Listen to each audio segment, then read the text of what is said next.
Program.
Hello, Fernando.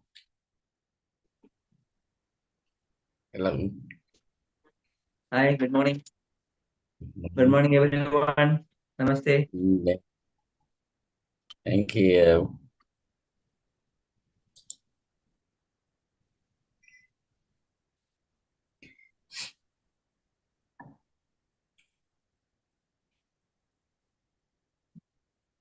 Hi.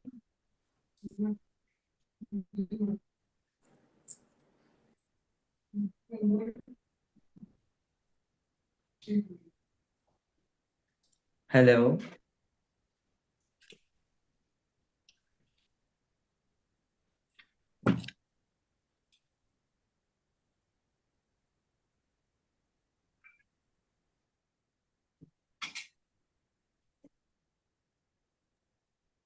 Hello, Pietro, how are you? Hello, very good morning. Morning. How are you, sir? Namaste, namaste all. Hi, everyone.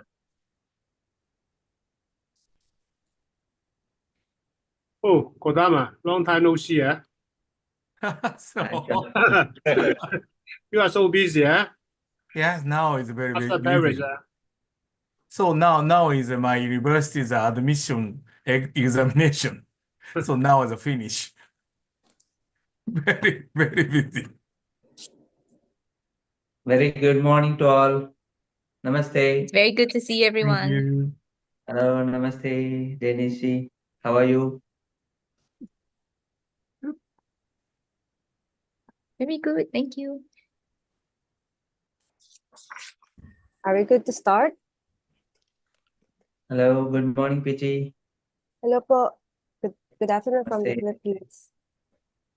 Yes, I think we are good to start. So good afternoon, everyone. My name is Natanya, and I'll be your moderator for today. So it's the weekends, and it's currently 2:01 p.m., just in time for us to start our CPD. So All right. always nice and happy time when the weekend is here. So before we start, just a reminder for Singapore attendees that at the end there will be a QR code for you guys to leave a feedback. Hello. So so Singapore participants, please stay till the end and complete the Google form for us to track your attendance and award you the CPD points. So for this session today, workers play an important role in every sector, so healthcare included. The topic for today is developing workforce 2030. So even though 2030 seems like a long time from now, but friends, 2030 will come really soon. So time really flew by this year, right? So actually for today, it's actually almost the end of 2024. So today we have three speakers who will be sharing more details on addressing the manpower issues in radiography. Our first speaker is a principal radiographer from Technologist Hospital. She specializes in nuclear medicine and is currently the assistant manager as well. So without further ado, let's invite Jasmine Lee to share her thoughts and screen on manpower issues. Jasmine, all yours.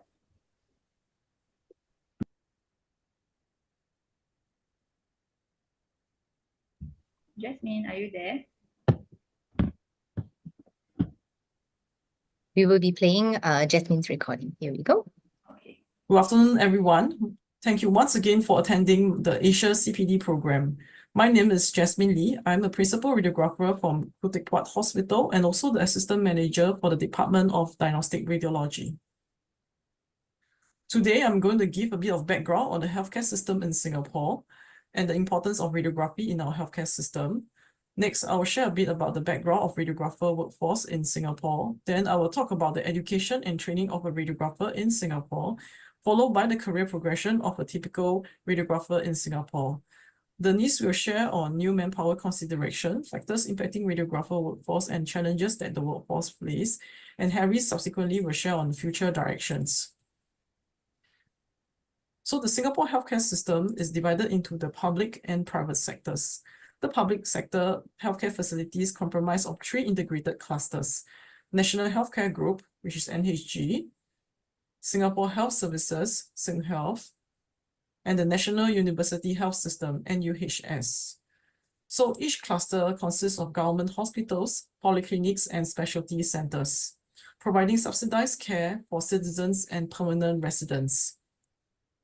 Private healthcare facilities include private hospitals, clinic, and also specialty centers, often preferred by non-Singaporeans due to similar costs to public facilities without subsidies. All healthcare facilities in Singapore are subjected to stringent government regulations, which is the HACSA, Singapore Healthcare Act. So the healthcare financing in Singapore is a bit special. It's also is based on a mixed model. So it's divided into MediShield Life, a public statutory insurance system covering large hospital bills and certain outpatient treatment. MediSave, a mandatory medical savings account for Singapore citizens and permanent residents. MediFund, a government safety net for those who cannot afford out-of-pocket expenses. Private health insurance or cash available as supplemental coverage. So the system emphasizes on it's like a Robin Hood model, where it emphasizes on personal responsibility and consumer-driven healthcare, where the rich pay more and the poor pay lesser. So all services include some level of co-sharing, either some form of co-pay or private health insurance. This form of financing model ensures that the government hospitals are sustainable and is able to continue to purchase or upgrade their medical equipment, maintaining a balance of quality and affordable healthcare to most population of Singaporeans. So Singapore healthcare system is known for its efficiency, ranking highly in global healthcare assessments. The government intervenes directly when the market forces fail to keep the healthcare costs down. So how does our care model works in Singapore? So our care model is divided into primary, secondary, and tertiary care. For primary care, it forms the backbone of Singapore's healthcare system and is designed to be the first point of contact for patients. The key features include provide an island-wide network of outpatient polyclinics and private general practitioner, which is what we call GP clinics. There are currently 23 polyclinics and about 1,800 GP clinics. So GP clinics meet the needs of about 80% of primary care with strong focus on chronic disease management. Services include polyclinics provide about 20% of the primary care with a strong focus on chronic disease management. Services include acute care, management of chronic illnesses, preventive healthcare, health screening, and vaccinations. Primary care professionals often serve as the first point of contact for patients and provide holistic, personalized care. Imaging modalities that can be found in primary care settings are more focused on disease prevention and screening. For example, the mammography machine, the ultrasound machine, bone mineral density machine, and X-ray machines. Though this machine can be found in the secondary care settings, the goal of the imaging is different. For secondary care in Singapore, it involves more specialized medical services provided by public and private hospitals as well as national specialty centers. There are 8 public hospitals, including 6 general hospitals, a women's insurance hospital, and a psychiatry hospital. General hospitals offer multidisciplinary inpatient and specialized outpatient services, as well as 24-hour emergency departments. Patients are typically referred to secondary care by primary care providers when more specialized treatment is required. For hospitalization, the situation is reverse of primary care. Approximately 80% of Singaporeans choose to use public hospitals. Only about 20% opt for private hospitals. It's worth noting that even among those who initially choose private hospitals, many tend to shift to public system as care becomes more expensive. Reasons for high public hospital usage: public hospitals are heavily subsidized, making them more affordable. Patients can choose different levels of service from A class to B class to C class in public hospitals, with most opting for B class level. The quality of care in public hospitals is generally high, with Singapore General Hospital ranking 9 among 250 hospitals globally in a 2023 rating. Secondary care is also where most of the specialized imaging modalities can be found, for example, CT, MRI, ultrasound machines, interventional radiology, and nuclear medicine imaging. Radiographers also assist in intraoperative imaging during surgical procedures.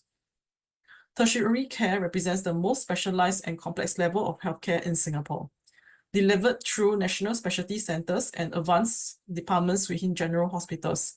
6 national specialty centers provide specialized care for cancer, cardiac, eye, skin, neuroscience, and dental conditions. Tertiary care facilities often handle complex cases that require advanced medical technology and expertise, like, for example, PET-CT machines.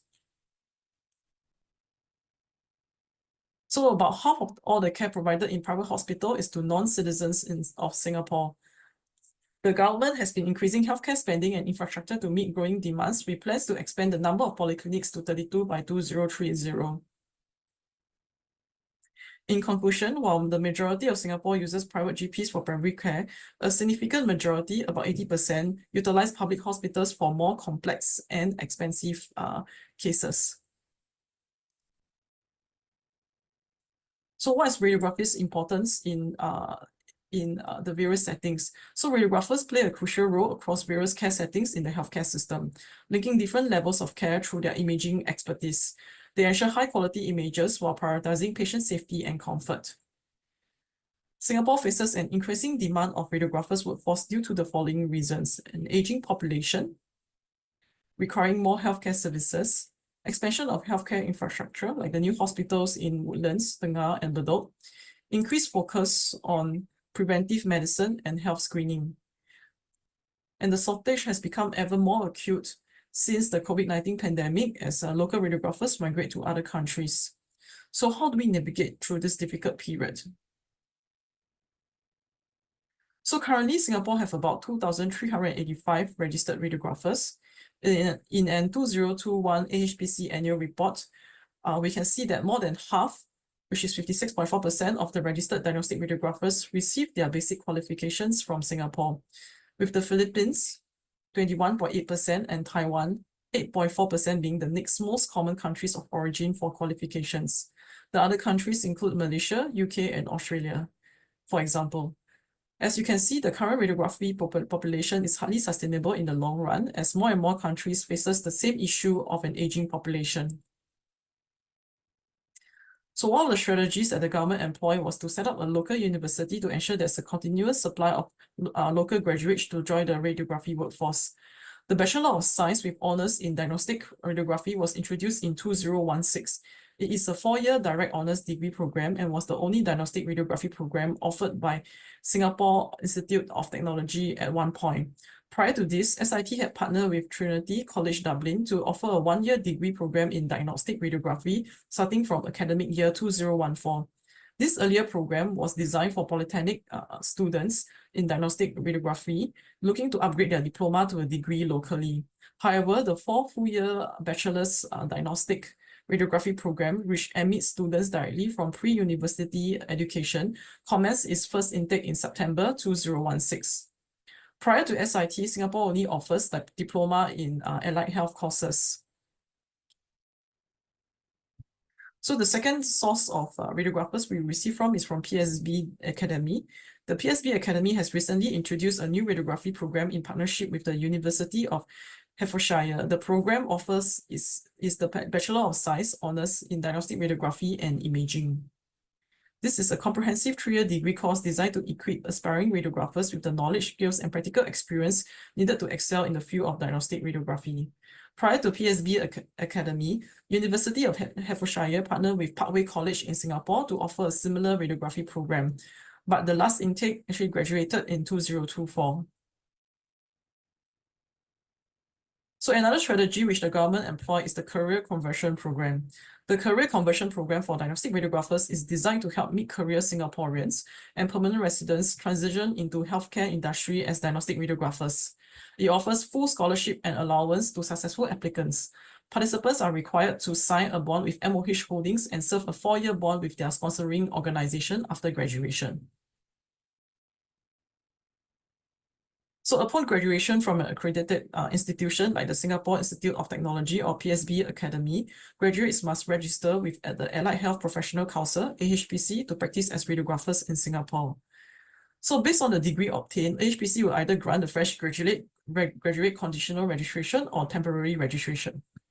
For C-Reg, conditional registration, typically the graduates are from a local university or recognized university by AHPC.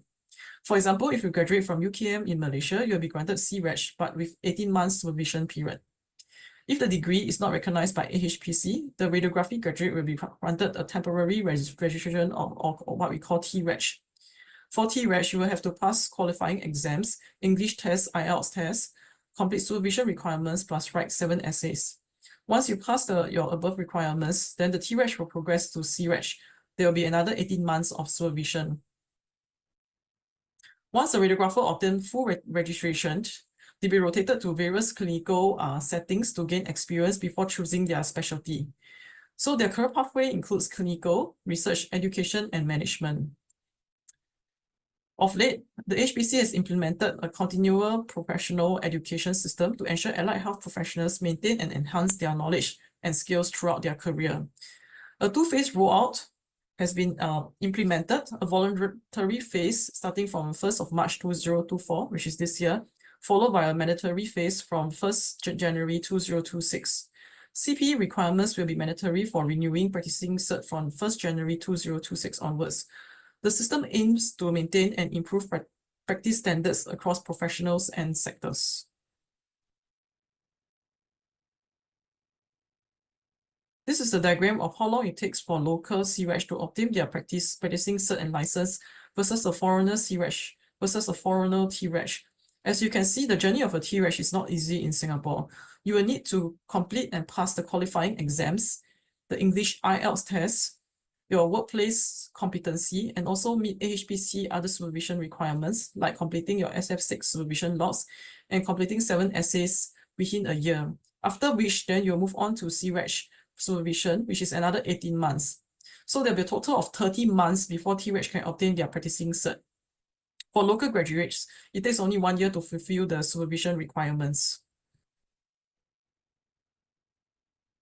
The career progression for a radiographer in Singapore is typically as shown. The grading from various healthcare institutions may differ, but the scope and responsibility do not differ as much. All fresh graduates will start off as a radiographer. The main focus is actually to obtain skills and experience and get to the basic right. They will be expected to use the knowledge obtained in school to deliver quality care to patients. Occasionally, they will be also expected to train their juniors or students. Typically, they spend 80% of their time performing clinical work and 20% in other areas like research or education. Subsequently, they'll be promoted to a senior radiographer. As a senior radiographer, they are required to deliver more specialized skills. The knowledge is more in-depth and they'll be expected to lead a small section sometimes. They will also be expected to train their juniors and students. Typically, they spend 70% of their time performing clinical work and 30% in other areas like research or education and some form of leadership roles. For principal radiographer, they are expected to be experts in their field or specialty of choice. They usually manage a section or department and is accountable to the cluster for some aspects of service development and performance. Typically, they spend 60% of their time performing clinical work, clinical practice improvement, and 40% in other areas like research or education or management. If the principal is also the HOD of the department, then he or she will spend about 20% of their time performing clinical work or clinical practice improvement and 80% of their time in management duties. For senior principal radiographer and above, they drive service development, improvement, and extend the parameters of their field of practice. They are accountable to cluster and national priorities. They are also involved in policy and decision-making within system to impact patient outcomes. Typically, they spend 50% of their time performing clinical practice, improvement work at the cluster or national level, and 50% in management or leadership roles. If the senior principal radiographer is also the HOD of the department, then he or she will spend 20% of their time performing clinical work, clinical practice improvement, or 80% in management duties. Now we know more about the background of the Singapore healthcare system and the education and training background of Singapore radiographers. I'll hand over the session to Denise, who will share on new manpower considerations, factors impacting radiography workforce, and challenges that the workforce face. Subsequently, Harris will share on the future directions, which include digital transformation, potential developments in radiography, and building a talent pipeline for digital-enabled care. Thank you for listening to my presentation.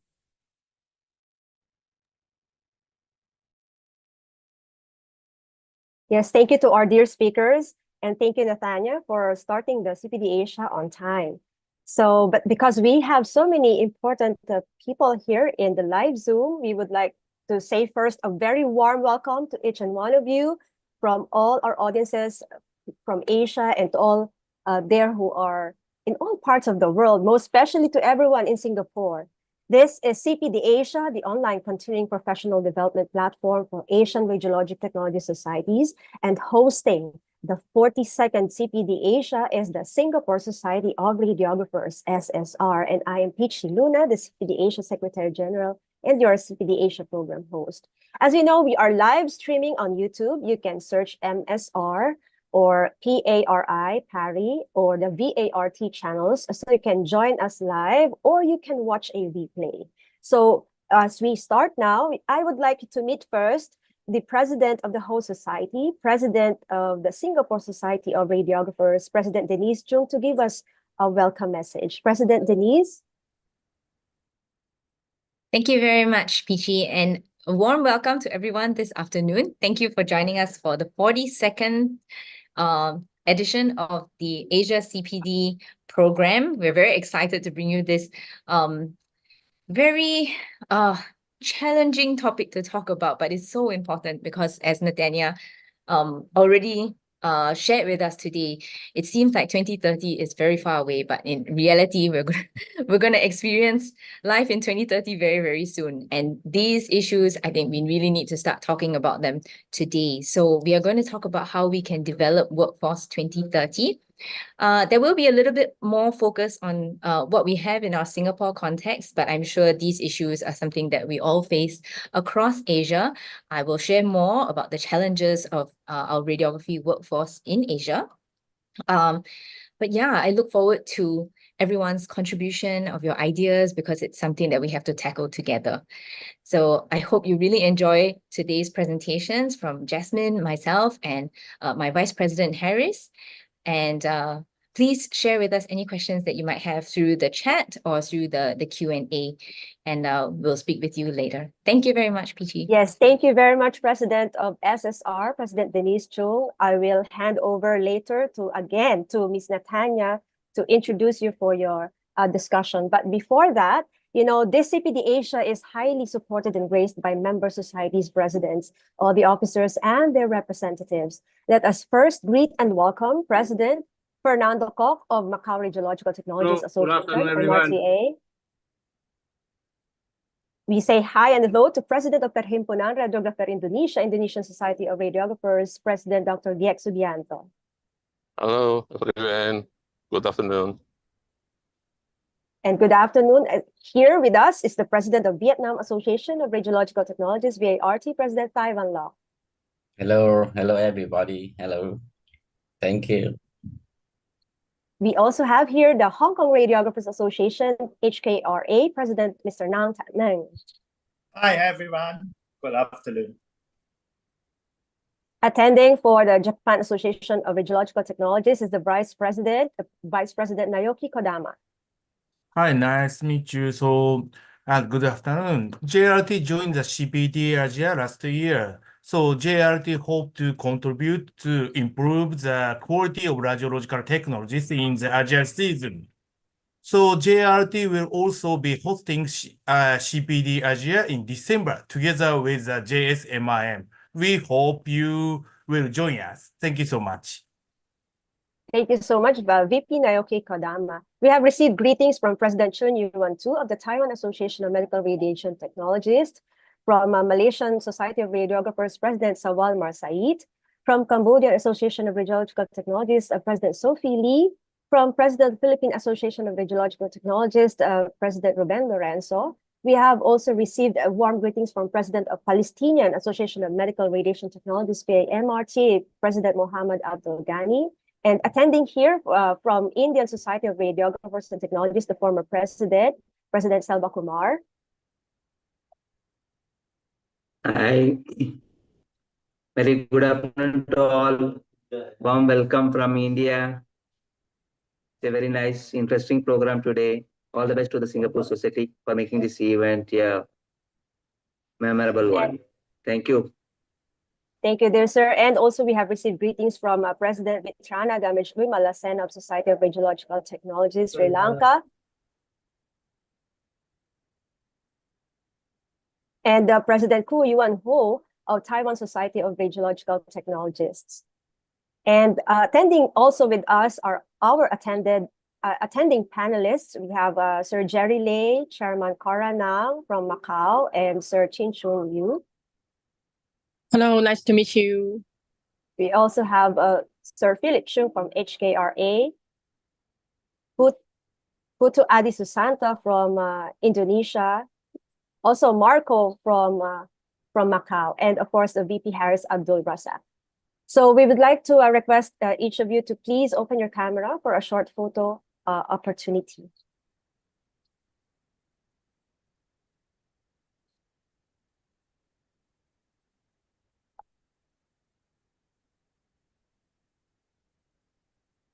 Thank you very much, dear presidents, officers, and panelists. They will be joining us again later during the Q&A session. So now I hand over the time for our next speaker, who is the president of SSR, Madam President Denise Ju, for your discussion. Thank you, Pichi, for the introduction, and hi, welcome everyone. So next up we have Denise from NUH. She's currently a sonographer and also the president of SSR Singapore. So without further ado, let's invite Denise to share her thoughts and share her screen on manpower issues. Denise, please.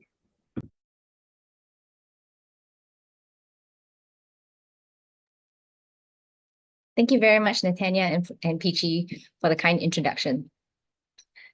So, of course, thank you to Jasmine for the great overview of the healthcare system in Singapore. So this afternoon, I'll be sharing a little bit more about what challenges we face here with the radiography workforce in Singapore. And actually, these issues are very unlikely to be specific to Singapore alone. And hopefully through today's presentation, we may be able to collectively identify some overarching issues in the radiography profession affecting Asia. And then hopefully we can brainstorm some ideas to solve them together.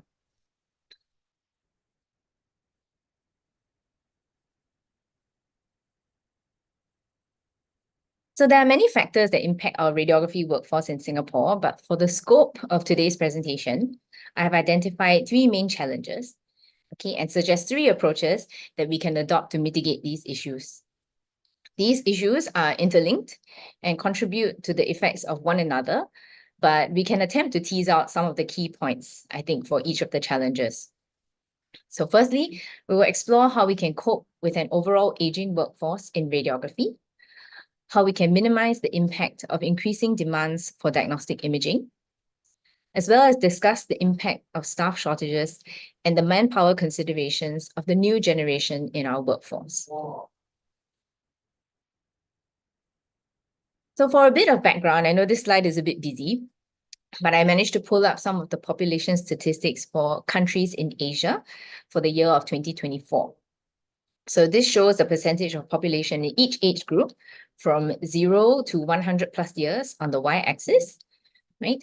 And blue, of course, represents the males and pink the females on each of the graphs. So the first graph outlined in black is the population pyramid for Asia that you will see at the top left corner of your screen. I've also grouped the population pyramids by shape.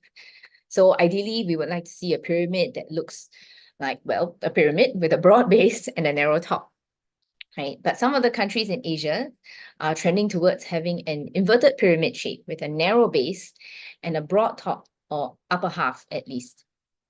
So I have also highlighted in yellow the band of the ages of the working population. So that stretches from about, if I remember correctly, about 20 to about 55.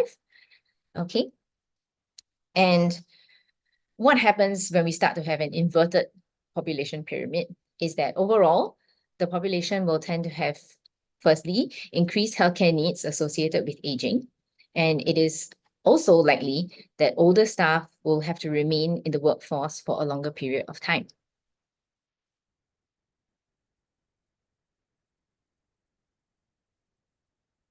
So this brings us to our first challenge today.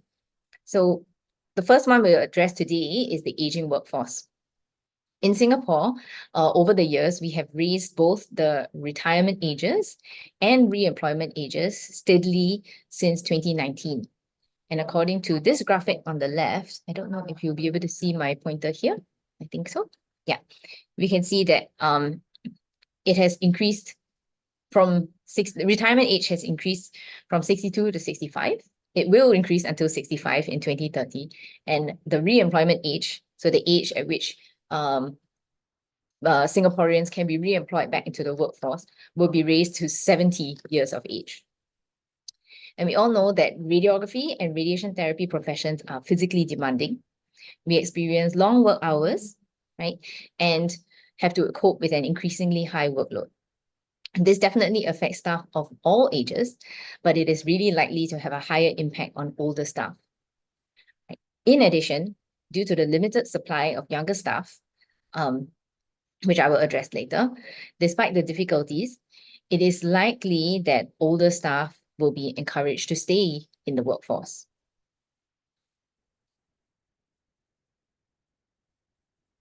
So what is key about engaging these experienced staff is that they will invariably be able to impart knowledge to their younger colleagues because they are experienced professionals, and they will have a lot of valuable experience and expertise.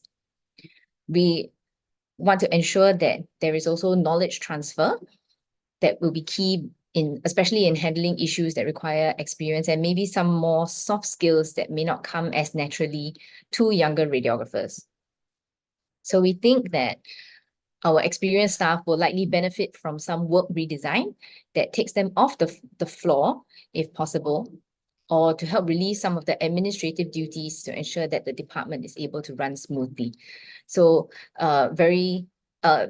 bringing it back to what Jasmine talked about, the proportion of clinical versus education, administrative, or research tasks, this is distributed quite differently across the levels of work experience that radiographers have.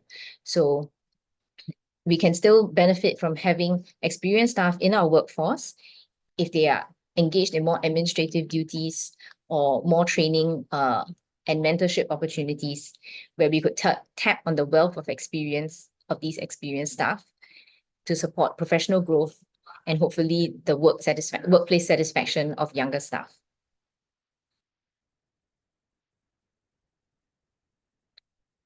So a second challenge is undoubtedly the increase in demand for diagnostic imaging. So almost as expected, as our population ages, the demand for diagnostic imaging services increases due to age-related health conditions. However, as our technology also advances, we're able to see and image more things with more details, right?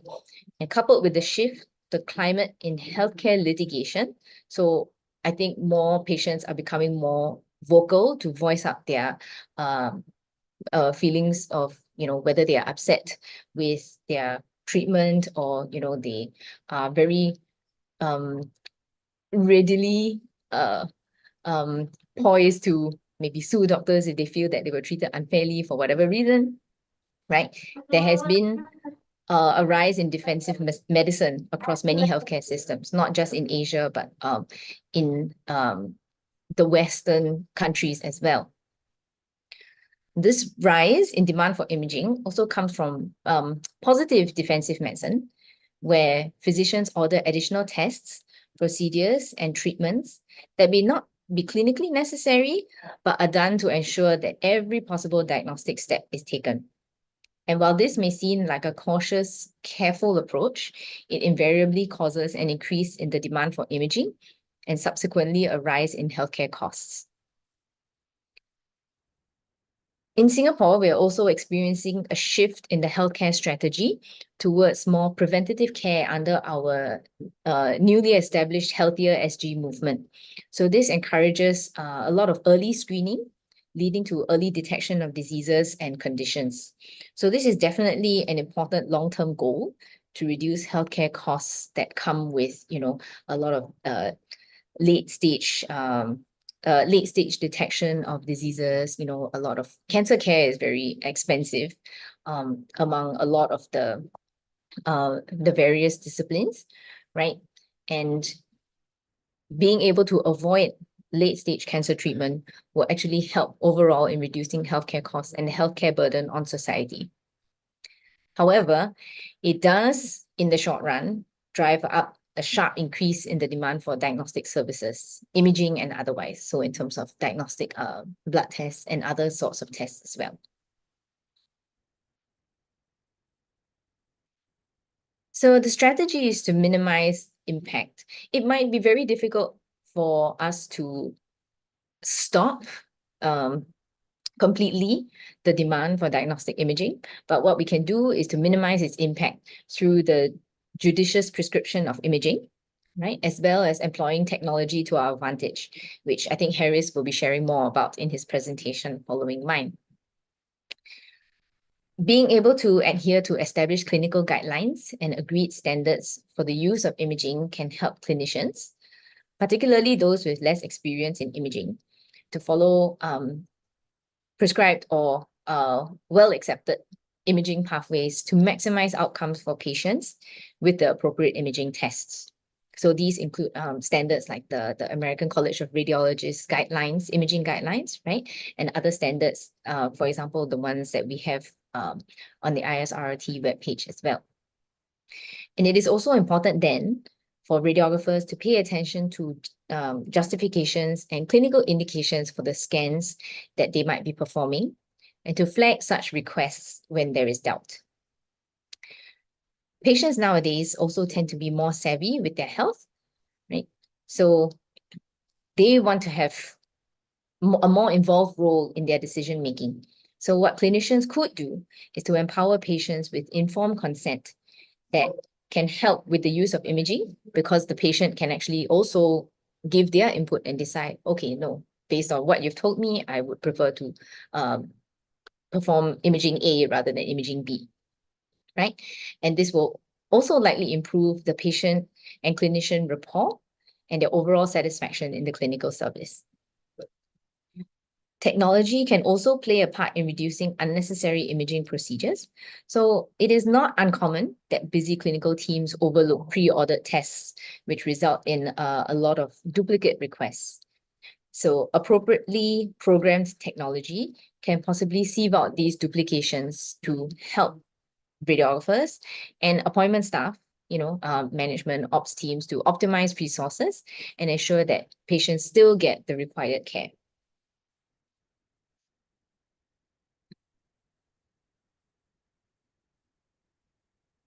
Other technological advancements that can help to mitigate the impact of increased demand is employing faster and newer digital imaging technologies to optimize workflow. We can also use more 3D imaging from post-processing to provide more accurate diagnosis and a shift towards personalized patient care. And of course, the hot topic of recent years, we can use artificial intelligence to both optimize workflow, image quality with reduced scanning times, as in the case with current MRI available AI algorithms for post-processing and optimizing image scanning parameters that are available in the market today.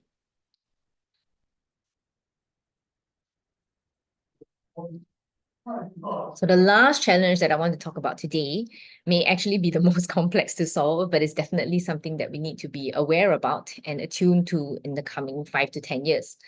So staff shortages and new manpower considerations for the new generation in our workforce has called us to really think outside the box and try to strive to understand the new motivations of our younger staff. We also spoke about the growing demand of services in my previous slide, but I think a bigger impact of this challenge is actually from the limited supply and possible recruitment challenges for new radiographers into the profession. So in Singapore, as Jasmine shared earlier, we have 2 local training institutes with a 3 to 4 year program. So the lead time for each institution to produce a batch of bright DR and RT graduates is about 3 to 4 years. And as much as our Ministry of Health and Ministry of Education supports growing these programs, it can be really difficult for the limited faculty to cope with the sudden surge of students and to ensure that the quality of education is still kept at its top standard. So we also explore hiring from within the region, and I think this is where we can definitely find common ground. But as Jasmine also explained, we do have our AHPC or respective registration bodies in the various countries, and this may impose some barriers to the free flow of staff or trained professionals across the country lines. Furthermore, to cope with the changing healthcare needs of Singapore, there has been a very, very rapid expansion of services that will continue into 2030 and beyond, including 2 new hospitals, multiple transitional care facilities to right-side patients when they qualify for step-down care after being discharged from the acute hospitals, as well as 7 new polyclinics to boost the primary healthcare sector. And all of these facilities will require some form of diagnostic support, whether it be to distribute diagnostic imaging capabilities into the polyclinics, or to accept a new influx of patients coming from these sources into the hospitals to provide imaging services.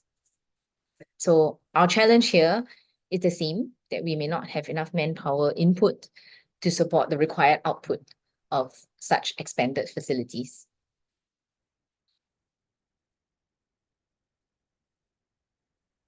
We also have new manpower considerations in Singapore with the government's push for flexible work schedules and emphasis on work-life balance. So these are 2 new schemes that the government has put into motion this year, 2024, to refocus every Singaporean's attention to personal and family life. And these are really excellent initiatives to allow staff to be committed to their families as well, right? To arrange with their employers for flexible work hours, as well as to support increased weeks of paid parental leave on top of the existing maternity and paternity leave allowances. So it's great for, the Singaporean population, but in terms of the workforce, right, it definitely calls for us to think outside the box to ensure that our time-based duties and services are able to run even with such flexible work arrangements. So what do I mean by time-based duties? For example, when you run a clinic, the clinic opens from 8 to 6. These are the hours that we are supposed to have staff manning the clinic, right? So by hook or by crook, somebody has to be there between the hours of 8 to 6, right? So sometimes flexible work arrangements can be a bit challenging to arrange in these sort of cases. I think, is much easier to be flexible with the work hours if your job scope is mostly maybe administrative or project based, and so long as by the end of a certain period you have something to produce, a piece of work to produce. It doesn't really matter whether you are working on it 8 to 6 every day, so long as you get the work done by the time the deadline is due. Yeah. So radiography services generally don't tend to work that way. So this is the challenge that we will have to deal with in terms of rostering and providing flexible arrangements for our staff. So our staff and our workforce also care very much about meaningful, rewarding work. They have goals to achieve, particularly in competencies for advanced imaging and ensuring that they are well established in their core skills as radiographers and that they perform their work well. Right? It is also increasingly important for our staff that they have a supportive work environment where they have some level of control and also access to available resources for support and problem solving. So to really address this work-life balance requirements and stress associated with long hours, high workloads, and emotional demands, I think what we can do is actually, for the long hours, look at creative rostering to accommodate this flexible work hours. This may also be contingent on the availability of manpower, because you will need more manpower to cover to ensure that there are certain overlaps in the duties covered. But I think this is where we or administrators or managers owe it to our staff to also really make an effort to think outside the box. To cope with the high workload, I think we need to emphasize and strive for judicious use of imaging, okay, and also efforts to ramp up manpower.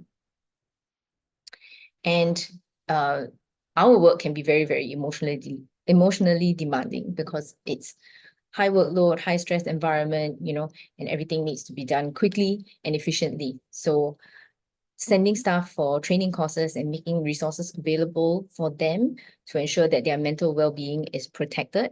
It will be something that will be very useful for staff and for managers to consider. So these challenges, as I mentioned, are closely intertwined and they really affect each other. It definitely requires collaborative effort from healthcare providers, educational institutions, and government agencies.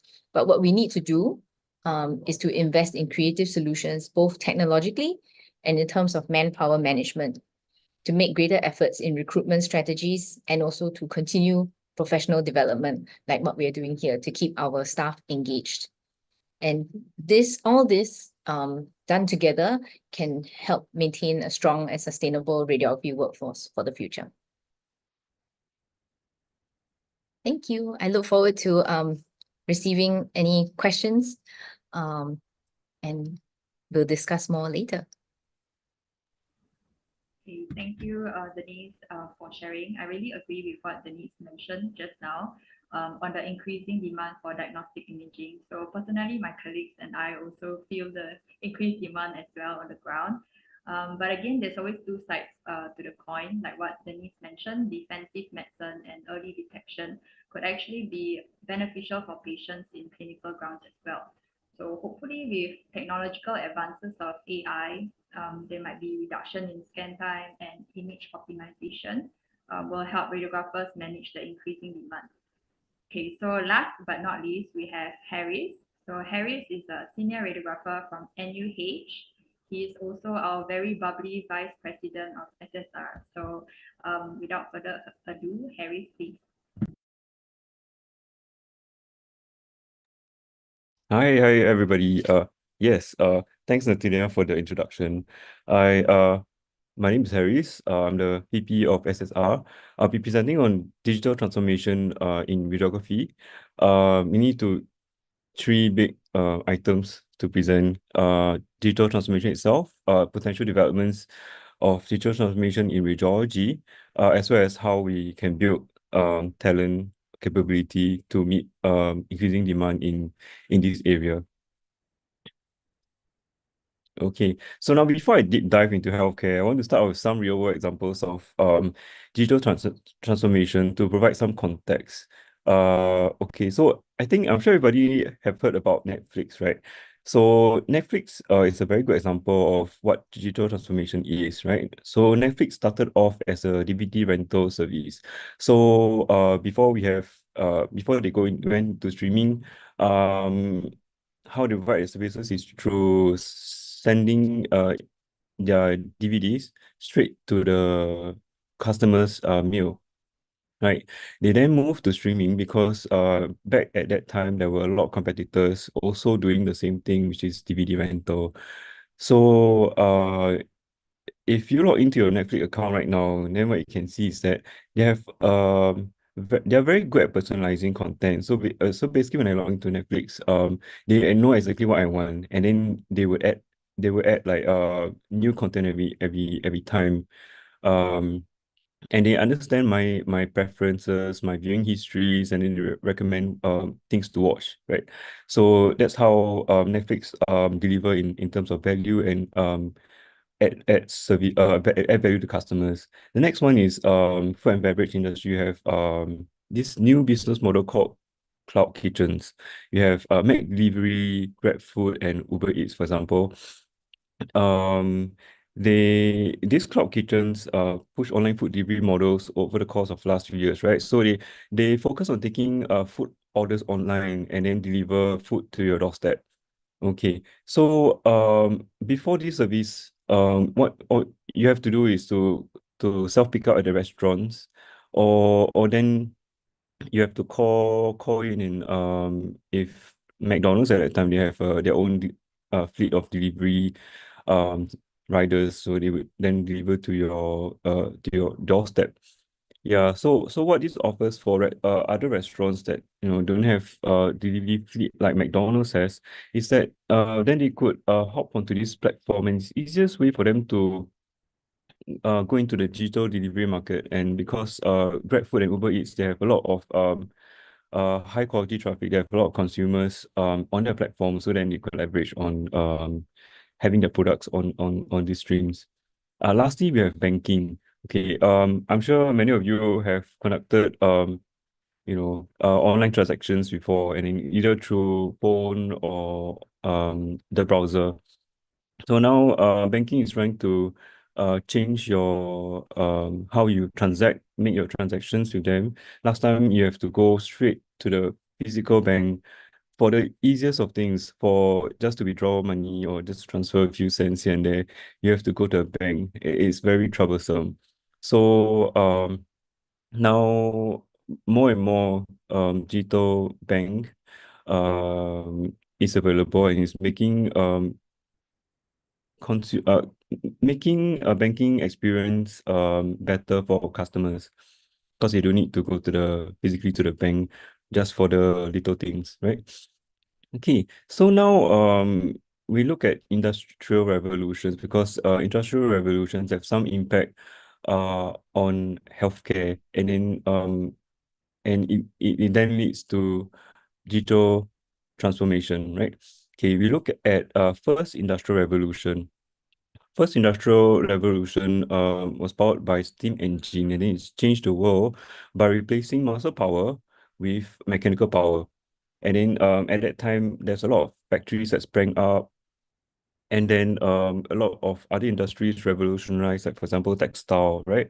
Because before machinery, they do everything by hand. So now they have machines, and then it's easier for them to produce in scale.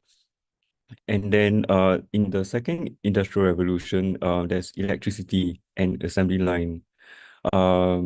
This made a lot of things possible for mass production, right? Okay, so automobiles at that time, we see a lot of automobile industry springing up. And then we have third industrial revolution, so the emergence of personal computers, internet, and automation of production and operation. And Industry 3.0 is also dubbed as the digital revolution. This led to a lot of things such as efficiency improvement, streamlined supply chains, and also because there's computer, there's also the rise of information technology.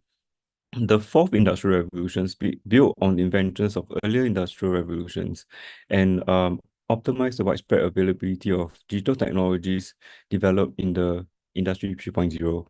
Now, Industry 4.0 is centered on the digital transformation of the production process.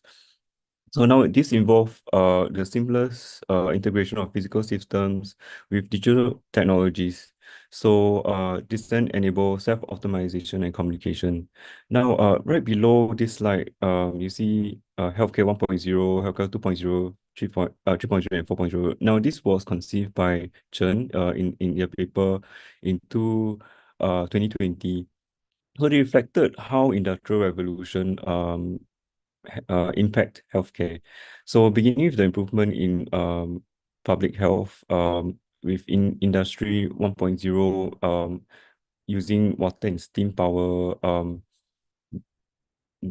on to healthcare 2.0, which then saw mass production of healthcare facilities as well as professionals. And healthcare 3.0 is basically the rise of computer, also developed evidence-based medicine. And then also Industry 4.0 is translated into healthcare 4.0 as smart medicine. Okay, so this is the graphics that Chen and his team developed. Okay, so Chen and colleagues proposed that healthcare 4.0 is the era of smart medicine with the addition of new brains and hands. So these new brains and hands, the brain refers to capabilities such as new capabilities such as precision medicine, AI, and telemedicine. New hands refers to new technology that they have developed, right? Such as robots, mini labs, wearable devices, customized materials, and 3D printing. Okay, so that how do we define digital transformation? So at this point of there's no universal definition of digital transformation. Some see it as exploitation of digital technologies to create values to customers and maintain competitive advantage. Generally, digital transformation is viewed as reimagining business models that improve business processes and enhance customer experience. In our case, it's patient experience. At the heart of Industry 4.0 is digitalization, right? So which involve converting anything from analog data into digital formats for easier processing, storage, and analysis. Now, the analysis bit allows the data to be translated and analyzed at real time. And then and so because the data are analyzed at real time, it then allow for more innovative approach to care delivery. So and then there's also the development of digital tools to facilitate communications and collaborations. Okay, next. So Harris, why is there a need for digital transformation, right? So who are we competing with actually? So the needs in the presentation slide talked about the aging population. No, this is real. We live in an aging world, right? So between 2015 and 2050, there's a global population that's aged 60 and over. And this is expected to grow by 1.2 billion, There will be 309 million more people aged over 80. And aging population places a different kind of stress and demand on the health system because of the onset of chronic conditions and diseases. Okay, so second, the world is facing an obesity epidemic, right? So in 2016, nearly 30% of the world population was obese. And this is about 2.2 billion people. Okay, so obesity also has a lot of challenges, right? So it places a lot of significant burdens on health systems through diabetes, heart disease, and other medical conditions. Lastly, the question mark, there's a lot of known unknowns, right? So the demands placed on healthcare systems that we know will manifest themselves at some point. Even if we don't know what it is or where or what magnitude the impact may be.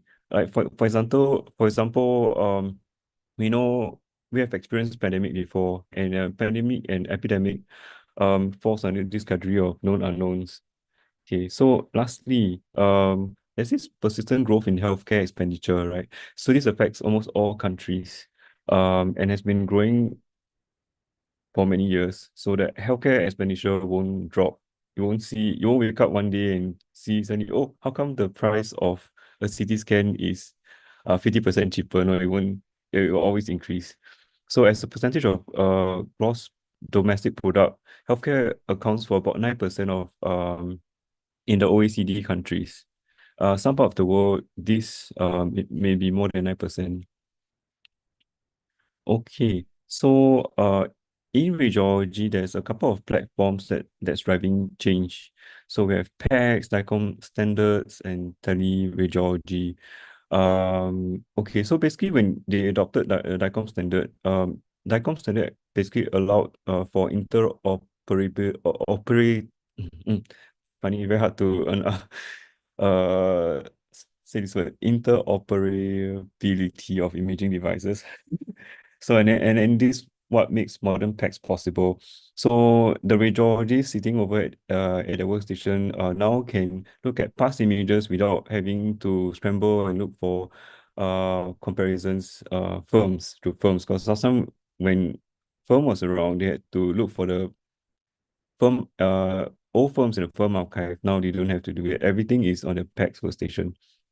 Okay, so then there's RIS and EMR. So radiology departments were among the first clinical departments in healthcare to implement electronic systems as part of their clinical workflow. So we were actually the first one to use RIS to report. So we use computer and somewhat of a RIS system to report and then distribute reports over to the other clinicians across in the hospital.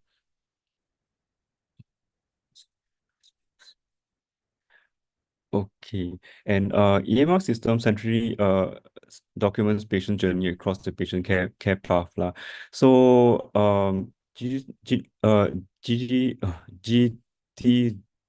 digitizing medical records is of paramount importance in modern healthcare because the transition from paper records to electronic formats revolutionize how information is stored, accessed, and then utilized. And then we have digital imaging devices. What's so good about digital radiology is that images are immediately available for clinician to view, and patient throughput is improved. There's also artificial intelligence. We see that a lot in our new modalities.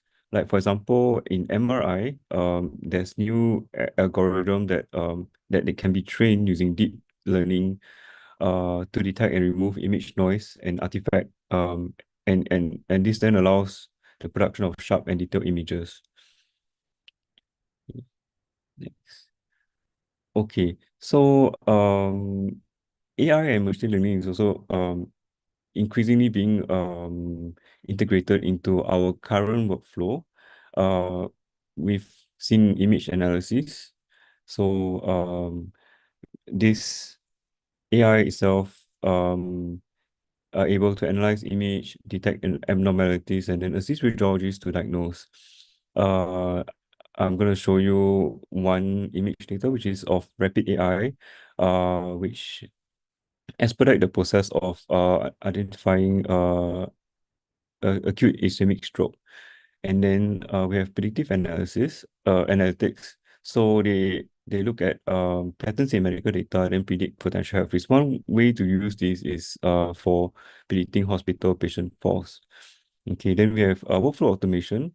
So seemingly very routine tasks like routing exams to appropriate radiologies or load balancing can be done by machine learning, through rule-based automation algorithm. And some modalities also have automatic organ segmentation. So with a click of a button, the machines will do it for you instead of spending like for me, I spend a lot of time segmenting the biliary tree for my exam. With automation, this is done very easily. Okay, so this a picture of a radiologist looking at the CT scan images, and then this process usually will take about 20 minutes. Now then it takes less than a minute to identify stroke. Okay, so healthcare systems are moving to a model that essentially persisted for centuries, right? Which people seek help from an expert when they become ill, then treated in some form of healthcare setting, and then hopefully recover. Nowadays, the emphasis is increasingly on prevention, like what Dennis said, making sure that health problems don't arise in the first place, or at least don't escalate into a serious issue. Another emphasis is on patient empowerment. So patient or the individual is at the heart of all the treatment. So patients are engaged and they take charge of their own health. Okay, so the future of healthcare is actually about using technology to innovate the patient experience so that everything is frictionless and easy to use. So this could be through having the own patient portals and having some digital education embedded into these patient portals. Appointment scheduling, patient can do their own appointment without having to call the receptionist to book their appointment. And remote consultation. So remote consultations, you have, I think the pandemic really kicked off remote consultation. So they use Zoom to conduct face-to-face meeting with patients, and it's still ongoing, and it's still part of current mode of consultation.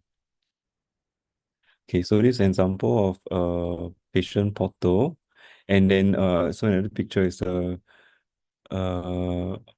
patient portal with scheduling capability. So patient can choose to cancel, reschedule their appointment. So this is what I think will be the future of radiology. there will be AI will still be around. So, but there's many facets of AI. So there's natural language processing that we can use to automate imaging study triaging based on imaging data. So we use AI and a lot of other data, AI from maybe from RIS and then also from EHR, AMR record and extrapolate them using natural language processing to classify stat and non-stat exams. Augmented reality and VR is for use for education and training has been around. Some institutions are using it. This will no doubt complement how medical education and training is being provided at the moment. I think in the future there may be more and more of this and new use for diagnostic images. This multimodal AI. So basically you linked imaging studies, the image, to data from other sources like genomics, clinical notes, lab values, even wearable devices. And then you use this to look for linkages, look for associations that and and make sense of this data to see whether there's any correlations to future disease prognosis for the patient. So next is just a very short video of how VR on a VR radiography simulation.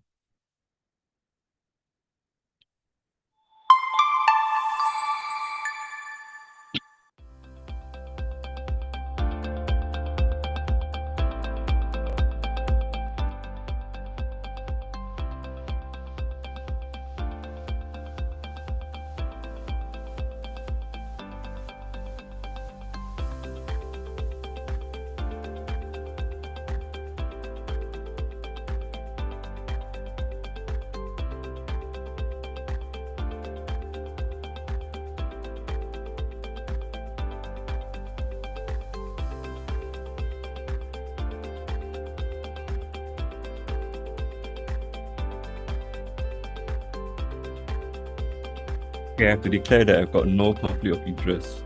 My first time also looking at this video. No, actually my second time.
Okay, so then how do we build talent capacity to advance digital transformation in healthcare?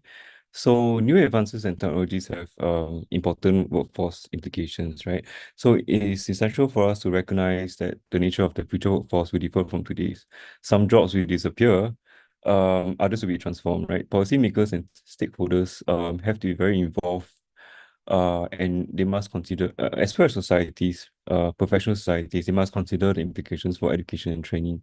So then, that being said, how can they do that? They should advocate for education and training, for new as well as existing staff, um, to meet the demands of digital transformation. So I'm just gonna skip quickly to the next slide because yeah. So for example, this is a picture of CGH. Yeah, and this CGH, they have a faculty of 15 staff, and they're all from, I think, some digital innovation office in CGH, and they collaborated with they sent this staff to SUTD specifically to study data science in healthcare, and yeah, so and this program was co-developed with SUTD as well as CGH. Yeah, so that's what I think stakeholders should do. Cross-industry exchange. So, and that's the thing. So managers in healthcare providers often, and perhaps increasingly, because we come from clinical background, right? This is not a bad thing, but we may not understand day-to-day realities of healthcare, right? And then he- and then because we come from we've come from clinical background, we don't really understand the technological part of things. We don't understand the need for business transformation, or we don't have a possibly broader knowledge uh, that we can tap on. So we only have technological knowledge, I'm sorry, clinical knowledge, and then we don't have useful knowledge on digital transformation efforts in other industries. So I feel that we should have cross-industry exchange and learn from other industries, so that they could find areas of overlap, and then we could spark innovative solution. And then over at the workplace, we should have a culture of innovation. So basically, and this stems from having leadership that supports the employees uh, to test out new ideas and learn from failures. Strategic partnership is important. So institutions, healthcare, hospitals should collaborate with tech firms, because tech firms have the resources and expertise and domain knowledge in technology, and this would help um, us who are more clinically inclined to then pair up together and then develop a product that would then be very useful for us at work. Or we can also engage with academia, like the example with SUTD, and develop tailored programs to meet our industry needs. So that's all for me.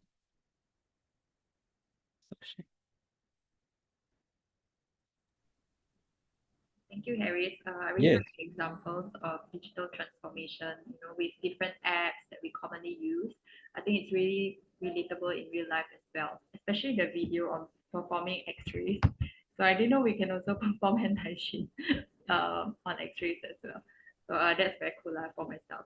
So shall we take this chance to clarify any doubts you might have, or need for any speakers to provide any elaboration on their spoken topic?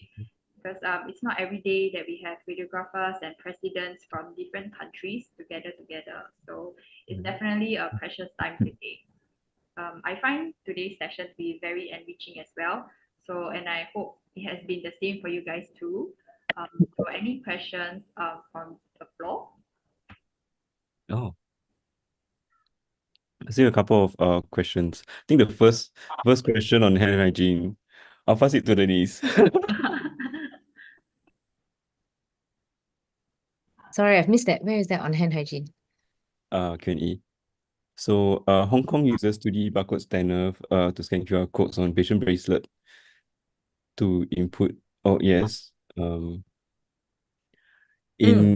In Singapore, I must say that we don't scan the patient ID barcode on the wrist tag. there are various ways in which we collect two patient identification, patient name and patient procedures, and then after that we have a checklist which we then sign with the patient to declare. In terms of manual experience, oh yeah, correct. Yeah, so we have a template so that patient has to declare right before we start the exam. Yeah, so if I can add on to Harris's answer, I think this workflow about the barcode scanning on the patient's ID would be applicable for like inpatient. It has not been applied in our radiography context because usually we will check for pregnancy status as well. Of course, moving forward, I think if there's already updated LMP information in the patient's record, then scanning their barcode might actually help to solve this issue. I know that the nurses in the wards use it now for their medication round. So they always like scan the patient's barcode to ensure that they've got the right patient with the right dosage of medicine before they administer it. Yeah. Outpatient wise, we usually we don't have any because they don't come in with any barcode. They have a little slip at registration, but it also means that they must be holding the correct slip as well. Yeah. So we usually ask them to verbalize their name and IC number. And then we will get them to also declare whether they are their pregnancy status, if applicable. And then on several various touch points before we do the exam, even on the modality itself, we have a screen that we can see the patient details on. And also right before we make the exposure, there's always the workstation that we can refer to before we make the exposure to, so that we can see that we are performing the right exam, at least. Yeah.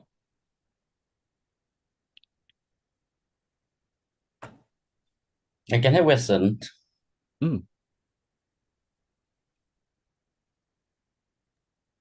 Yes, please, the President. Yes. Yeah. Okay.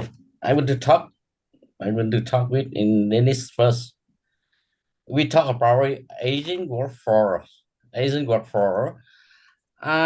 think in how on retire for radiographer and technologist in Singapore. The first question. How on for retire? Okay. The retirement. Okay. Second question. Yeah, second question. I think the good advantage for in Singapore, you can open more, welcome your generation for come from another country in your country better. Okay, yeah. Okay.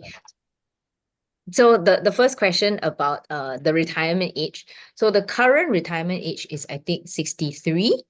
Yeah, but especially for our elder or more elderly staff members, I think usually they are, I'm not sure if every situation is the same, but they might have like a contract arrangement. So then they can discuss with their reporting officers or the managers, whether or not they are okay to continue renewing this contract. Yeah. But we also have annual like performance review, and that is a good opportunity for staff and the managers to have a sort of a heart-to-heart conversation about where they are in life, whether they are comfortable to continue, whether the workload in terms of the proportion of clinical load to administrative, is it working out? Yeah, so I think each department runs it slightly differently. I know recently, I think we've had radiographers working into like their 70s, well into their 70s, still doing x-rays. Of course, we don't expect them to work at the same pace as the younger colleagues, but they're definitely still active in clinical work. So that's for retirement age. And then I think the second question was about hiring foreign radiographers to Singapore. Yeah, so we do have a schedule based from our AHPC registration list of pre-approved universities. Yeah, so people with radiographers with qualifications from the listed universities kind of already have like pre-approved access, so they just have to apply and it's already kind of approved. There's a second schedule where they might have slightly longer supervision periods, but I think the challenge is when the universities are not on that registered list. Yeah. Of course, the universities are welcome to apply. I think it goes by application. So they submit like their curriculum, and then we have a committee that looks at what's covered in the courses, and then the committee will decide collectively whether to put this university on the schedule or not. Yeah. So what else? What was the difficulty with? Sometimes we experience some language barriers, but I think most universities do have courses conducted in English, and that's become less of a problem now. Yeah. But of course, we also know that everywhere they're looking at radiographer manpower shortage, right? In most countries as well. Yeah. It's not just Thank you, Dennis. isolated to Singapore. Thank you, Dennis. I want to talk with Harris. Harry. Hi, Harry. Hi, Lob. Yeah, I saw you said and digital transformation now. Okay, and I saw you said workflow automation. How do you think now, for example, now your department 10 radiographer and technologists, and next 5 years, because the workflow, the automation, you only need to 5. You less radiographer in next 5 years. The first question for you, how do you think?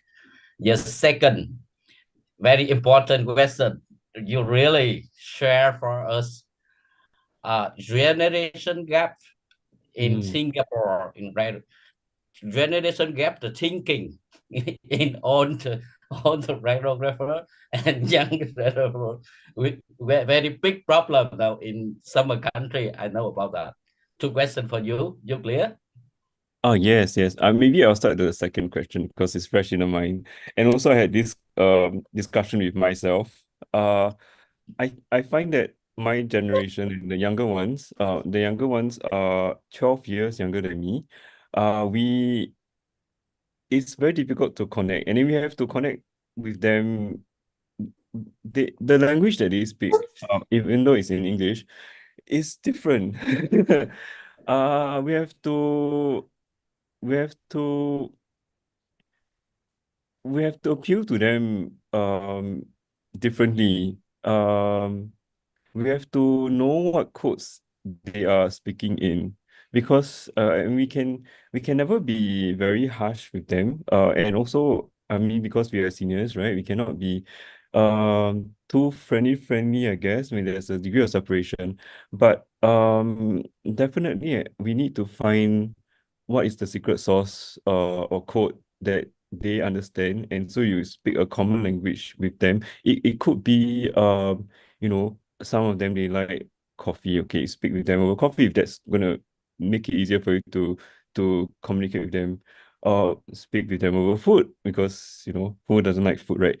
So bring them out for activities, karaoke. Even we had a recent general team retreat last Saturday, and we had karaoke, and we enjoyed our time together. So I think there's a bonding as well. So I think we can speak in the same language, bond with them over things that they are interested in.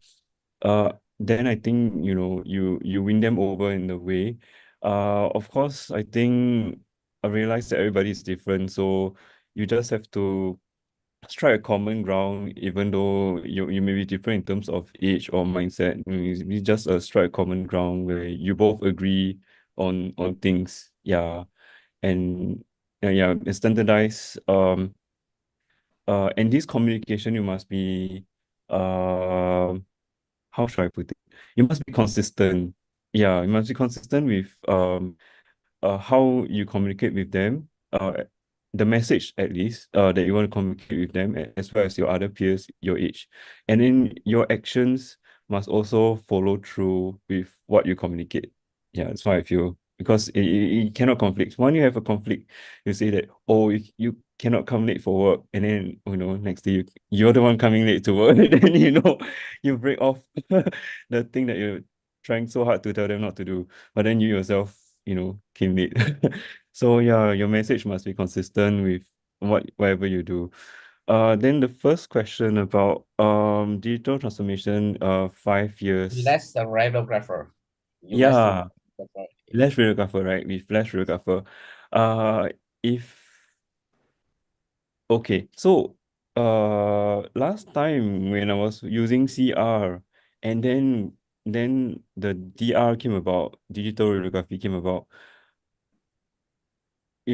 they said, oh, it can work faster. Yes, I did work faster, but also because I had to do a lot of patients, eventually it's the same. I work fast, but then again, I had a lot of patients. I can do a lot more patients now. And then 5 years later, I don't see the number of patients to decrease. I see them increasing, but is there anything I can do about it? Workflow automation. What can I do? Load balancing. That's one way I can do about it. Um, so what I often see in outpatient, okay, if you're talking mainly about X-rays, what I see in outpatient X-ray is that since they go for exams on days that they don't need, is sometimes on arrival, right? But they choose to go even on the busiest of days. I wonder, and they don't need the exam that day because they're not seeing any doctor, but they just have to go to get the X-ray on that busy day. Yeah, so I think automation would really solve, because then you can do a hard book on an appointment, especially for general X-rays. Now we don't have appointment based, but if let's say you can put appointment based on patient TCU dates automatically, and then get the patient informed that to go over at this place for their exams, or to let patient know that your department is very busy now, don't come. If they can visualize, and then they won't want to go if your department is busy. I think if there's a way for them to visualize, have these numbers on their screen, on their app, and also if automation allows pre-scheduling patients closer to the exam date based on availability of the resource. Yeah, I think that would hopefully solve. Yeah. Thank you, Eric. Thank you. The same question for the Dennis. For example, for the Dennis, also about the generation gap. And now in Dennis, very fast. Last 2 years, very fast developed AI technology in radiology.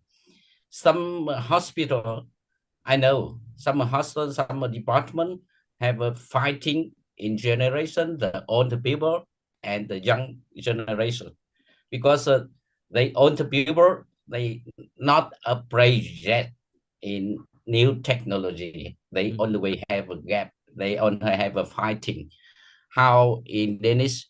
How do you think in Singapore, Dennis? I think quite similar to what Harris mentioned. Okay, let's talk about the technology part. So that is one thing that came across in my research for this presentation also, about the aging workforce and how technology might be a bit more of a stumbling block for them. But I think it comes as I think part of the job, right? Especially because we have to advance, especially in this profession. There's no escaping it. So we'll probably need a bit more patience, maybe, with those who are a bit more resistant to technological change, but they must move. I think. Yeah, there's no way that just because they're older, then they have excuse not to not to learn how to use new technology. Maybe at a different capacity, Yes. but to a basic level, I think that should be something that is highly encouraged and pursued lah. Yeah, so that for one. I think what Harris mentioned about trying to bridge the generational gap through common activities, common interests, I think that's very important. Yeah, and just trying to, I think, trying to put yourself in their shoes, especially the younger generation, because we do think very differently. I think our focuses, our priorities, I think have changed over time. Yeah, just from being in different generations, having different access to resources and things like that. Yeah, information comes at a very different rate now than it did the last time. So I think just trying to be open, yeah, keep an open mind to new ideas and trying to rationalize these things. It will take time, yeah, but it's something that's definitely worth doing. Thank you, Dennis. Thank you, Yeah. Dennis. Okay, finish. Thank you. I think Tat Ming has a question. Yes, hello, Dennis. Hi. Harris. Very nice, fantastic presentations. I have several questions for the Singapore, because Singapore and Hong Kong is very, very similar in population and the health system. Yeah, and may I know what is the percentage of the public hospital in Singapore compared with the private one? What's the percentage of the public one? Harris, do you have the exact figures? We can find out, but it's definitely, I think 60-40 around there. It Yeah. won't, not 50-50. Yeah, the public hospital, restructured hospitals facility is a lot more. We have more specialized centers compared to the public, no, the private clinics. But it's definitely within 60 to 75%. Public to private. Okay, and in just mean presentations, you her mentions that there is a around 2,400 radiographers in Singapore, and then is it including the RT radiotherapist? No, I think not at this time. By now, the 2,000 would just be DR. I think RT is about 200. Yeah. Oh, the figure is very, very close to Hong Kong. It's a diagnostic radiographer. Hong Kong is around 2,400. So it's the same size, okay? And in Hong Kong, the public hospital is around occupies around 90% of the 90% of the public health care. So but in Hong Kong, how many percentage of the radiographers in Singapore worked in the public hospital? Do you have a figure? Yeah. In public, I'm trying to get. Do you have it, Harry? Yes, I have the document with me, but I'm scrolling down. Right. Okay. This. In public versus private, right? Yeah, it's in public hospital. Oh, okay, I got it. I just have to scroll up to DR. This video. Oh, correct. Okay, so as of 2023, about 67%, 68% in public healthcare. Yes, that's right. Okay. Compared to Hong Kong, Hong Kong is just a 50% radiographer working in public hospital. But the service over Hong Kong is over 19%. So Hong Kong radiographer is more busy than you. So it's same. It's the same problem compared to Singapore. It's same because we are so shortage of radiographer in the public sector. Yeah. So we our boss, the headquarters, need to go around the world to sit for the radiographer now. So in Singapore, it says only now it's 2 institutes have a radiography subject. Yes. Yes, okay. It's same in Hong Kong. Is one is a Polytechnics University, and the other one is in this year is a Dongwa College have a new subject for the radiography. I think it's same. And how many graduate students, radiography student graduates every year in Singapore?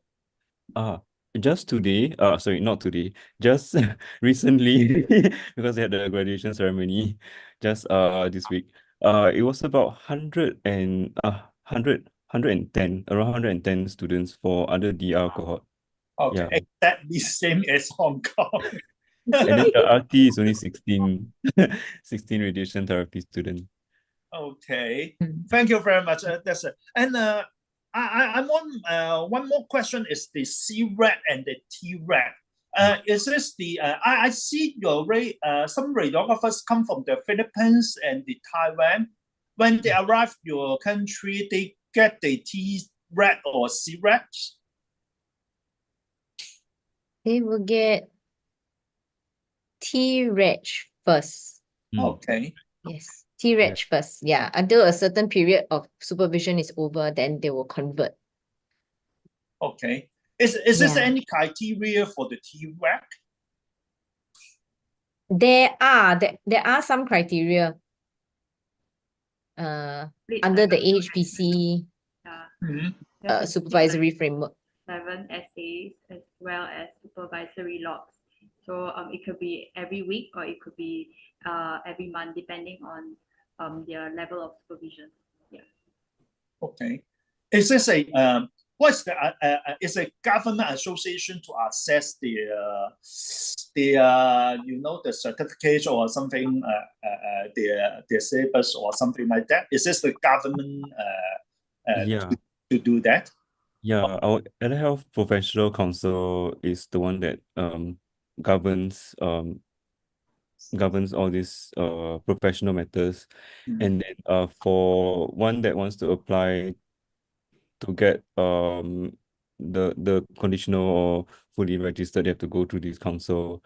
Yeah, and then if let's say the universities are not part of the listed universities, then they may have to go under T-Reg, and then they once they complete the cycle, then they go into conditional registration. Yeah. Okay. Okay, thank you very much. Thank you. I saw some questions online. Denise, you want to answer Alex's question? Okay. Your So suggestion. Alexis says that for the past 20 years in Singapore, there's always been a deficit in radiographer numbers. There's just not enough. Yeah. Yes. So how confident are we that our suggestions will change this impact for the coming years lah? I think it's quite a complicated situation. So as I mentioned, there were a couple of factors and they're all interlinked in a way. Yeah. So I think there's no like one solution that will solve everything. We have to chip at it, I think, from multiple prongs. Yeah. So like what the MOH is doing is that they are trying to increase intake at SIT, and then following the setup of PSB, they will be increasing intake as well. But we know that will come with a lot of strain to the existing faculty lah. Yeah, and we still have to make sure that the quality of students that graduate from these institutions are able to cope with the changes, the high workload, you know, and to practice with good patient care. So we also can't tell MOH to stop opening hospitals. That is quite challenging because the population needs it. Yeah, so that's why I think maybe redesigning work, looking at how we can do more yeah, do more I want to with say do more with less. less. Yeah. Yes. Yeah. Do more with less. Yeah. But actually not just do more. I think it's also to achieve more. Yeah. Because it's very easy to just do. But what is the impact of what we are doing? Right? Is it actually having a big enough impact? Yeah. So I think the achieving more with less is also a very important thing to consider. Yeah. I think maybe trying to, like Harry says, optimize technology so that we can reduce this kind of like administrative things like calling patients, sometimes we have to do that as radiographers, right? Communicate messages, ensure that they are prepped properly for procedures. But if technology can be employed to ensure that these messages go out to patients in a very clear manner that they can follow, I think we can, free up manpower to then do other things. Yeah. Also on technology, I feel this doesn't really have to be fancy AI system. It could just be a good functional systems that is no frills that you can work with and get the job done, and you can operate it quickly without all the additional buttons. That would help simplify your process, because I think some new machines, one for example, the X-ray tube is very stiff, and then if you have to do that over 100 times, then you strain your back, make it difficult for you. Why would you want that? So I think if you are at the authority to evaluate new machines that come in, I think you have to look for machines that would help you in the long run to achieve better, faster scans. Yeah, that's my opinion as well.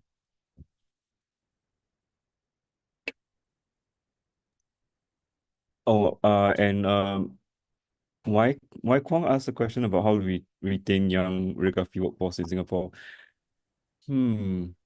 Okay, so this may just be my opinion, but I feel that some institutions or organizations, when they do want to retain talent, they would ask you if you want to pursue further studies. That's one way that they would retain talent. I think overall, if you have a good culture, that will also enable your staff to want to stay on and work with you. If you have better pay structure, a reward culture, I guess, in your organization. Every year there's a appraisal session, appraisal, and then if you do recognize your staff, like accordingly based on their performance, and then I think that would really make one want to stay and work. Yeah. Yeah, I agree. I think it's fair also that, for the radiography community, we work very hard, and we achieve good results, and the staff should be then rewarded accordingly lah. Yeah. So there was another question about AHPC CME initiative. So that is the what's coming in 2026 is that we will have CPD that is compulsory. So every 2 years, we will need to clock a total of 50 points to ensure that we are able to continue practicing, to renew our practicing license. So if you don't fulfill the requirements, then you're not allowed to work as radiographers now.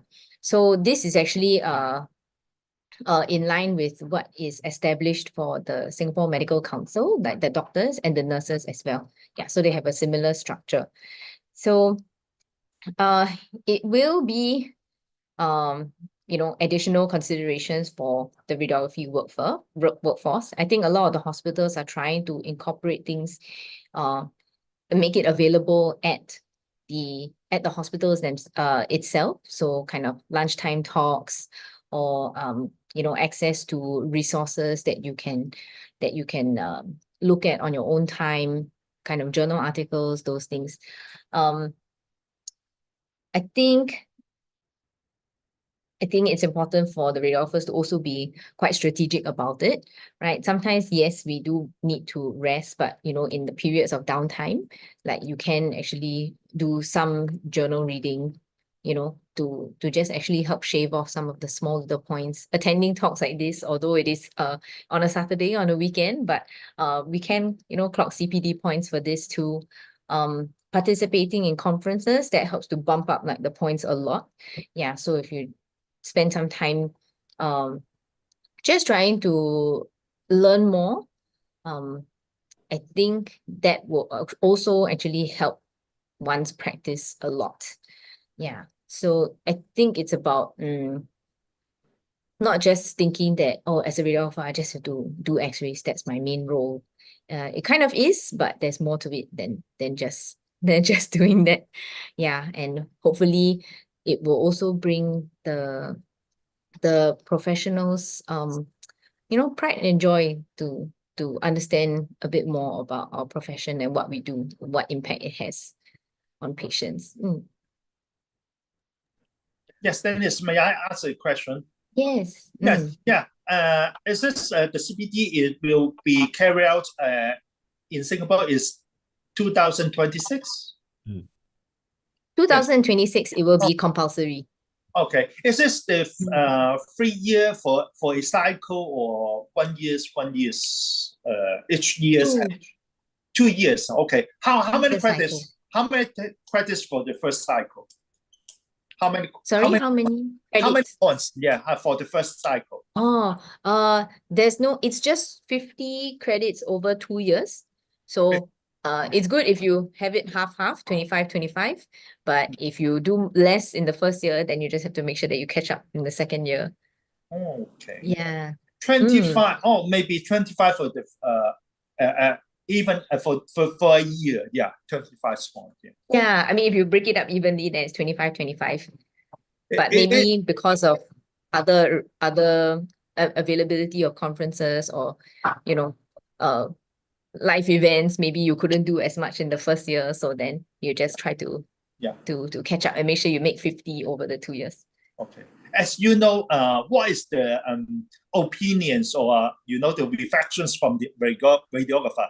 It says, I know good, and then or and it's welcome, or it's okay. The points, okay. What's the the reactions from the radiographer? I think as with any any change, there's always going to be some resistance to change. I think it's also a bit more distressing because it's going to actually affect our ability to practice. Yeah, to actually work. So that's why it's causing a bit more stress, I think, to some of the radiographers who aren't already engaging in this as part of their usual professional activities. Yeah. So then I think there will be a proportion of them who feel like, oh no, there's this additional burden, additional things, yeah, it will take some time, I think, for everyone to get used to it. But there are, I think, lots of avenues. What the AHPC has done is they've looked at a lot of different types of activities that you can get points from. Yeah, so there's a variety that you can look into, maybe things that are more suited to your preference or to your commitments at home, those kind of things. Yeah. There's also an avenue to request for a reduction, but I think that is considered on a case-by-case basis. Yeah, you have to write in and apply to the AHPC for them to say, okay, yes, for this year, these 2 years, we will grant you a reduced cap of your credits. So probably answer the question by Aziza. So Aziza asked, what's the possible directions for SSR in terms of digital transformation?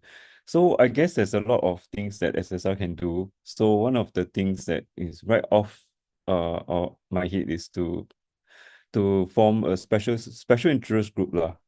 We have yet to form special interest group in ultrasound, MRI, CT, and digital transformation could be one of those interest groups where like-minded individuals form like in teams can then share ideas and create a repository of best practice when it comes to digital transformation, especially in radiography, so that we can share resources. Yeah, I think that's also could be one of our work plan.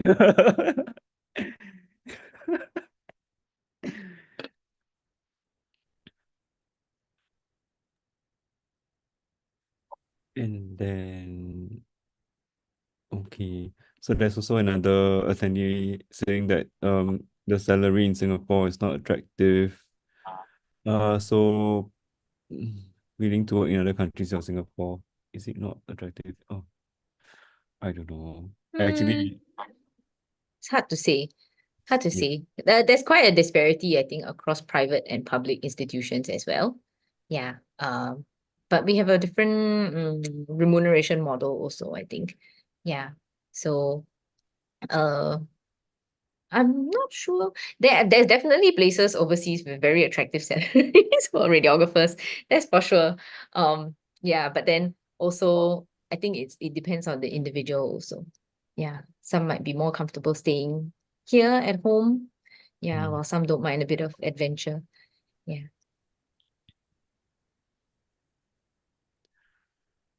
I will have to find out about the CPD units, about the carrying over. I'm not sure. I don't think so. I don't think it's possible. Yeah. To carry forward. But we can find out and get back to you from AHPC. On the private sector radiographers, right? SSR do have programs or talks that are free. So do come and join us when we do list it in our calendar of activities.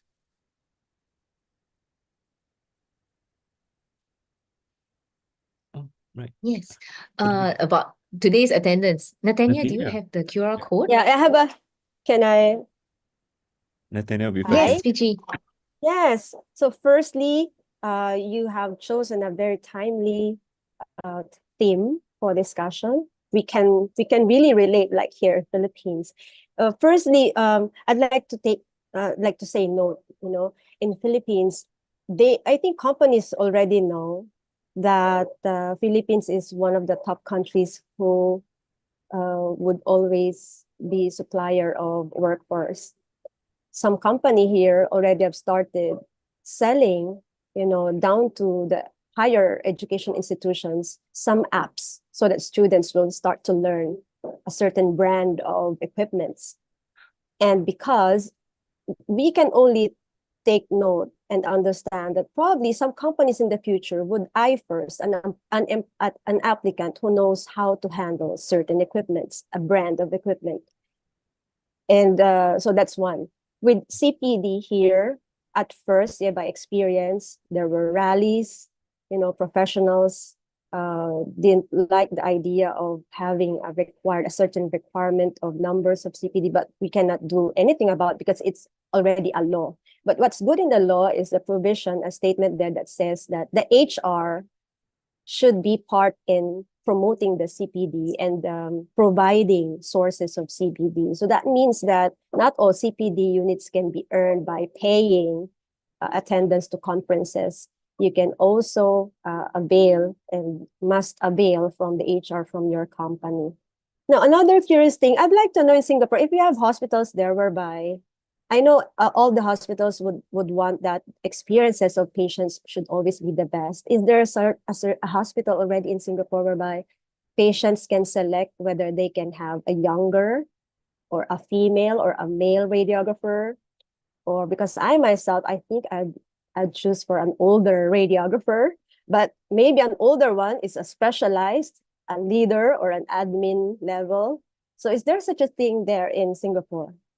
Or maybe because that can determine whether you'd prefer more hiring of females, because we would know that in some Middle Eastern countries, Filipino females, many of them would go there because there's high demand for female. If there are young patients, females need to handle young female adult. So I'm just curious to ask, if there's such a hospital there in Singapore whereby you know already the preference of patients and can they select?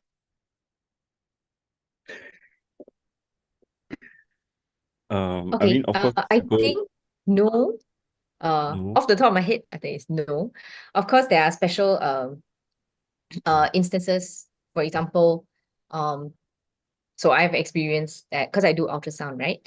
And on my team, it's all females, and there have been, because we do scans for male testes as well. So we have had patients request for male sonographer. So of course, one-off, we will usually try to accommodate if possible. If there was a male radiologist that was around, then we could ask if he was okay to perform the scan for the patient upon patient's request. But I think at that time there wasn't. So we left it up to the patient whether he wanted to proceed or whether he wanted to reschedule for another time when there was somebody else that was available.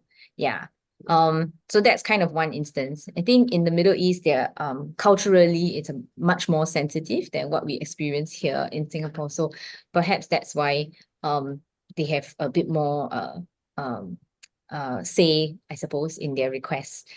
Because it's also culturally accepted there in the Middle East. Yeah. Harris, do you have any Nathania, any experience with patients requesting specially for? I think my experience will be the same with Denise because some male patients they might want to have male sonographers, but for my department, not so. So yeah, I think like what Denise has mentioned. Maybe Harris, do you have any of such experience as well? Like in ED, no, but you can roughly sense that when you do practice or you do come to the patient and you see, oh, he's a male, and then you roughly can get a sense from their body attitude, and that they say they probably would prefer a female videographer than a male videographer. This usually happens. But yeah, and we know lah. So as professionals, we then would get a chaperone if there really is no female videographer around, and then we try to not have a lot of physical contacts as much as we can, but still position instruct patients how to position. Yeah, but yeah, and we do let them know if there's no female videographers.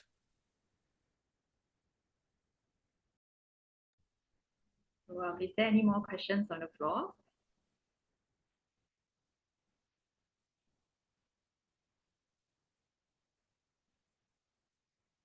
Oh, maybe I might just answer one question from Okay. Mimi. Yeah. If radiographers from other countries already have a Bachelor of Science or higher education professions, do they need to study again in Singapore to get licensed to be a radiography professional? So I think if the degree is not related, then yes, you will need to study a specific radiography program again. But if you already possess a relevant qualification, you may have to take a qualifying examination. So it's just a study and then take an exam if your qualifying institution is not on the approved schedule of institutions. Yeah. So you may need to study again, but not like a full course if you already have a related radiography or radiation therapy degree. Okay, I think that's all we have time for. Yeah. For Singapore participants, do remember to scan the QR code to complete the feedback form for us to capture your attendance for today. So every feedback is precious for us on how we can do better in the future. So allow me maybe a few seconds to just share my screen and play the QR code.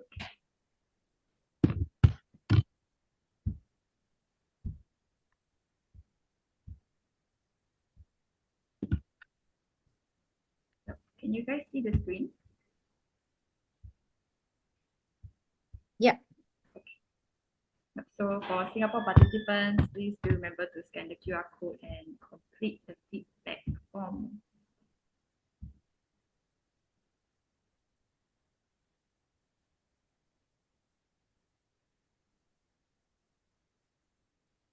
Not that's all for today's SSR talk. Thank you everyone, and thank you for all the presidents for attending as well. We really enjoyed ourselves. Thank you. Thank you very much, our session moderator, Natanya Octaviani. Thank you. Thank you to all the presidents and panelists, to our 3 excellent speakers from the SSR who recently gave insightful presentation and sparked lively Q&A. Thank you, Jasmine Lee, President Denise Chu, Vice President Harris Abdul Razak. We have learned so much from your very interesting, important discussions and about the developing workforce 2030 and addressing manpower issues in radiography in Singapore. We hope to hear more updates from you next time.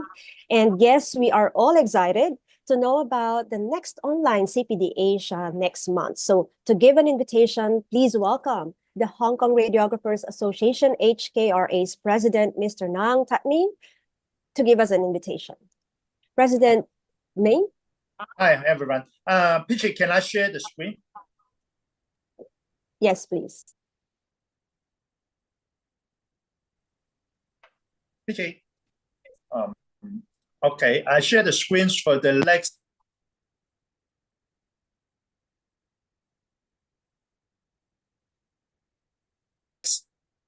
CPD poster. Wait a moment.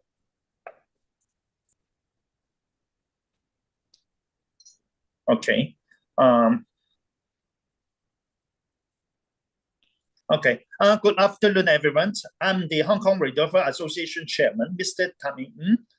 Hong Kong RH will host the 42nd Asia CPD program on the 4th November 2024. And the Hong Kong time is the 7 p.m. to 8:30 p.m. We have invited 2 speakers to present the topic PET CT. The first speaker is Miss Monica Zhu, is an experienced radiographer, and she is specialized in nuclear medicines.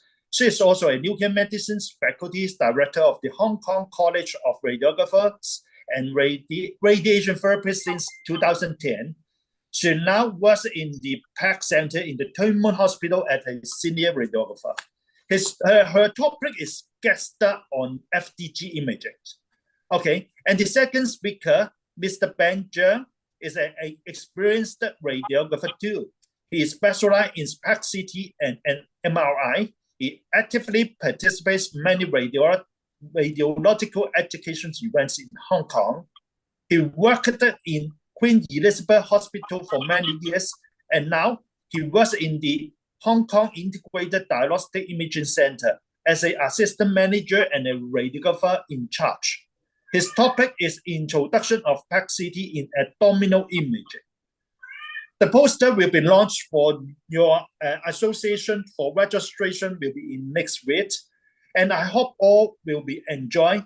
And thank you and see you next month. Thank you, Peachy. Yes, thank you very much. And we will definitely save the date, November 4. So as we end now, we give thanks to the support of VT Healthcare Vietnam and to all our Zoom sponsors. We also thank and congratulate the CPD Asia host, the Singapore Society of Radiographers, SSR, President Denise Chu, to all your officers and their CPD organizing committee. Also, we appreciate the ongoing cooperation from the CPD Asia IT team to all our presidents and officers in bringing you interesting CPD Asia program every month. And of course, above all, we would want to express our gratitude to all the registered participants and live audience who helped make this online CPD Asia program a success. We will see you again next CPD Asia. And again, I'm Peachy Luna, and I say thank you, everyone. We'll see you next time. Keep safe and have a great day ahead. Thank you. Goodbye. Thank you also, Natanya. Well done, well done. Bye, Bye-bye. Peachy. Thank you, Peachy. Thank you. Fernando. Congratulations, SSR. Peachy? Yeah. Peachy? Yes. Yes. Maybe now Dennis. Peachy, maybe now you need to prepare for the next year's schedule about the Yeah, CPD yeah. program. Yes, Bob. Okay? Please test. Thank you. Yes. Thank you. Thank you. Bye. See you next time. See you next time. Bye. Congratulations, SSR. Thank you, Singapore. Well done, well done. Congratulations. Finish very well. Thank Thank you, you. Thank you. Singapore. Goodbye. Goodbye. Advance congratulations to Hong Kong Society. Thank you, everyone.